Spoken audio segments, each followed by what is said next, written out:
benvenuto su Heavy Metal Heaven. Oggi ospitiamo di nuovo una band tedesca tra alternative e doom metal, maturata ma meno focalizzata rispetto al passato.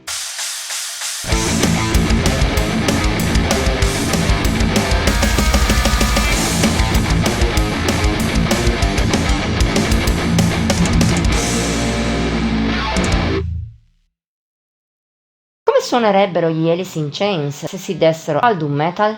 In apparenza è a questa domanda provocatoria che risponde Bring Me to Zero, secondo full length degli Antirope. Di questa band nata a Monaco di Baviera nel 2015 ci eravamo già occupati 3 anni fa, in occasione dell'esordio sulla lunga distanza Amnesia. Lo avevamo apprezzato molto, pur sottolineando che i tedeschi potevano maturare e sfruttare gli ampi margini di miglioramento dimostrati già in quella sede. Ci saranno riusciti? La risposta, come accade spesso, è più complessa rispetto a un banale dualismo sì o no. In primis, gli Antirope hanno aggiustato il tiro a livello stilistico. Rispetto al debutto, suonano meno melodici e un po' più spogli, nell'ottica di uno stile persino più depresso e oscuro che in passato. Si sono persi così molti elementi post-metal che rispuntano in Bring Me to Zero solo a tratti. Anche la frazione Doom si è un po' ridimensionata, soprattutto per quanto riguarda la componente più old school di Amnesia. Oggi i tedeschi affrontano uno stile molto moderno che accoppia doom metal e una componente alternativa rafforzata, con ancora meno paura di osare in terreni stoner, progressive e soprattutto grunge, se sono utili allo scopo di aiutare le atmosfere del disco. Proprio queste ultime sono il piatto forte dei bavaresi, seppur non manchino ottimi spunti sia dal punto di vista della potenza che da quello della musicalità. La prima è spesso notevole, grazie all'elemento Doom che potenzia molto le ritmiche e ha una registrazione migliorata, più incisiva rispetto ad Amnesia. Ma anche nel secondo campo, gli Antirope hanno studiato bene le proprie composizioni. Le linee vocali di Slaven Stokic, moge e adatte alla situazione, sono ben studiate, come anche quelle delle chitarre, a tratti dissonanti e altrove avvolgenti e catturanti. Si sente la buona cura che il gruppo ha usato, o almeno così è di solito.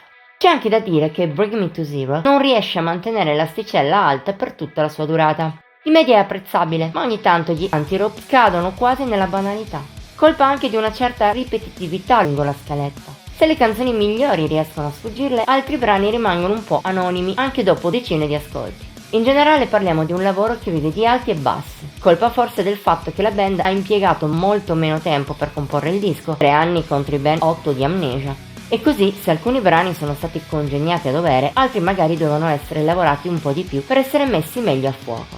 Per fortuna, a salvare la sorte del disco e minimizzare l'effetto dei secondi, i primi sono eccezionali. Lo dimostra bene Zero, il singolone di punta del disco quasi omonimo. Colpisce molto con la sua rassegnazione, ben presente sia nei suoi lunghi momenti potenti, ma sotto traccia, sia nei ritornelli, melodici e molto catchy. È il picco del disco con Dry Your Eyes. Anch'essa è molto orecchiabile, più nelle strofe stavolta, e spesso manca di potenza, ma non è un difetto.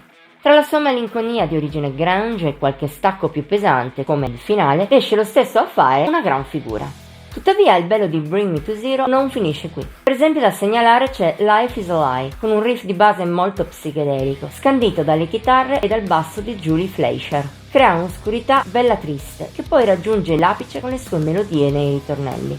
Oppure Intervention è breve ma bella intensa, grazie a un ritmo composto di origine prog e un buon equilibrio tra riff di impatto e ottime melodie. Infine è impossibile non citare la cover di Sunshine of Your Love dei Cream. Seppur sia evidente che non è un loro parto, gli Antirope riescono a portarla in maniera convincente nel proprio stile, trasformando un classico del rock psichedelico in un bad trip più doom della media del disco, lento e allucinato.